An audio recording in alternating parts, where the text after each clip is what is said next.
Hello बच्चों, मैं हूँ दीप्ति और आप सबका मेरी पाठशाला में स्वागत है।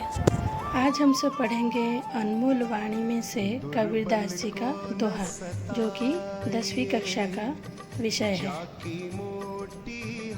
तो बच्चों, दोहा शुरू करने से पहले हम कबीरदास जी का परिचय जान लेते हैं। कबीरदास जी ज़्यादा पढ़े लिखे नहीं थे, लेकिन बड़े अनुभवी थे। वे सभी धर्मों को बराबर मानते थे। वे ईश्वर के निर्गुण निराकार रूप को मानते थे। जाति पाति ऊंच नीच का भेदभाव, संसार में फैली विषमता को वो दूर करने का प्रयास करते थे।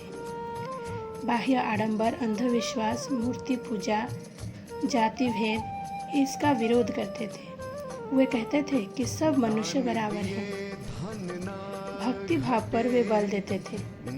तीर्थ व्रत, जप तप, मूर्ति पूजा आदि कर्म कांड को छोड़कर सच्चे दिल से भगवान की भक्ति करने को कहते थे। सदाचार, सच्चाई, भाईचारे, धार्मिक सहिष्णुता का प्रचार करते थे। कबीरदास का व्यक्तित्व सादा सीधा था, पर बड़ा ही प्रभावशाली। उनकी वाणियों को उनके शिष्यों ने बीजक नामक ग्रंथ में संग्रहित किया है। उनकी भाषा मिश्रित खड़ी बोली है, जो उस समय जन समाज में प्रचलित थी। आइए हम पहला दोहा का शब्दार्थ जान लेते हैं। सांझ का अर्थ है सत्य, बराबर का समान, तप का तपस्या और ज्ञान, झूठ का मिथ्या, पाप का पातक, कुकर्म, जाके मतलब जिसके, हृदय दिल, ताके उसके, आप यानी ईश्वर और भगवान। सांच बराबर तप नहीं, झूठ बराबर पाप। सांच बराबर तप नहीं, झूठ बराबर पाप। जाके हृदय में सांच है, ताके हृदय हरि आप। कबीरा ताके हृदय हरि आप। आइए हम प्रथम दोहा का अर्थ जान लेते हैं। सांच बराबर तप नहीं, झूठ बराबर पाप, जाके हृदय सांच है, ताके हृदय आप। कबीरदास जी यहाँ समाज को यह संदेश देना चाहते हैं कि संसार में सत्य हमेशा महान है और उसके समान कोई तपस्या या ज्ञान नहीं है। उसी प्रकार झूठ के बराबर कोई बुरा काम नहीं है। जो हमेशा सच बोलता है, उसके हृदय में भगवान का निवास रहता है। सत्यवादी का हृदय निर्मल होता है और उसे भगवान के दर्शन मिलते हैं। समाज सदा सत्यवादी का आदर करता है और पापी का अनादर। द्वितीय दोहा का शब्दार्थ कुछ इस प्रकार है। तोको का मतलब है तुझको, कांटा, कंटक। बुबई मतलब बोता या बोना, ताही उसे, बोए बोना, तोको तुझको, बाको उसको या उसे, त्रिशूल या त्रिगु। जो तो कांटा बुए, ताही बोय तू फूल। जो तो कांटा बुए, ताही बोय तू फूल।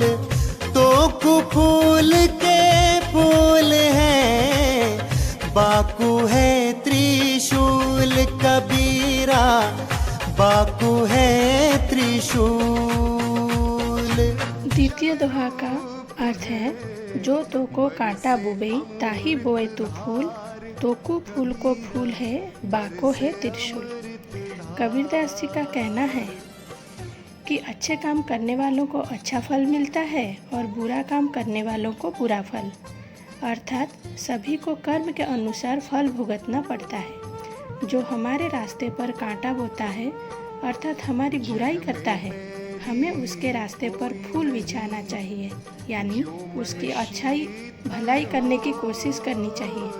नतीजा यही होगा कि हमारी अच्छाई से हमें अच्छा फल मिलेगा और उसकी बुराई से उसे बुरा फल मिलेगा। मतलब अच्छा कर्म करो और अच्छा फल पाओ। फूल के बदले फूल और जो कांटा बिछाता है उसके कांटे के बदले भगवान उसके रास्ते पर त्रिशूल बिछा देंगे। तृतीय दोहा का शब्दार्थ है मना का अर्थ है मन, होय मतलब होना, होता। माली का अर्थ है पेड़ पौधे लगाने या सींचने वाला मनुष्य।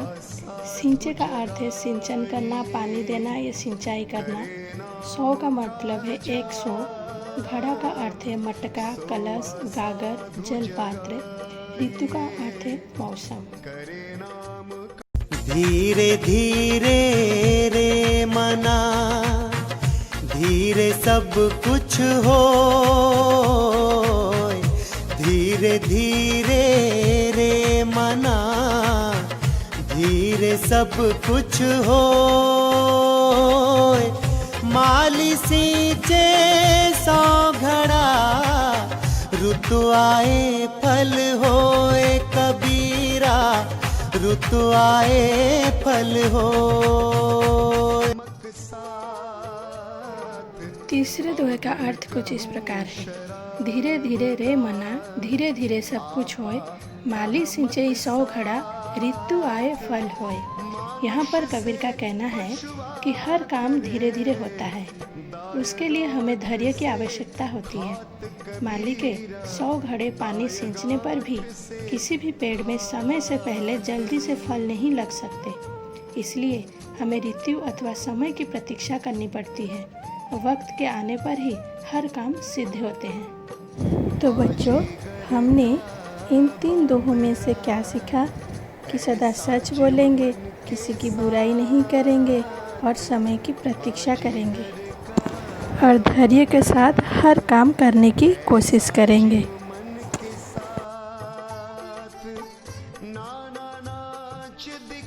यहाँ पर कुछ प्रश्न और उसके उत्तर दिए गए हैं, कुछ अतिरिक्त प्रश्न और उसके उत्तर भी दिए गए हैं। आशा करती हूँ आप सबको इससे लाभ मिलेगा और अपने जीवन में आप इसका उपयोग करेंगे। तब तक के लिए stay home and save life. Bye bye बच्चों।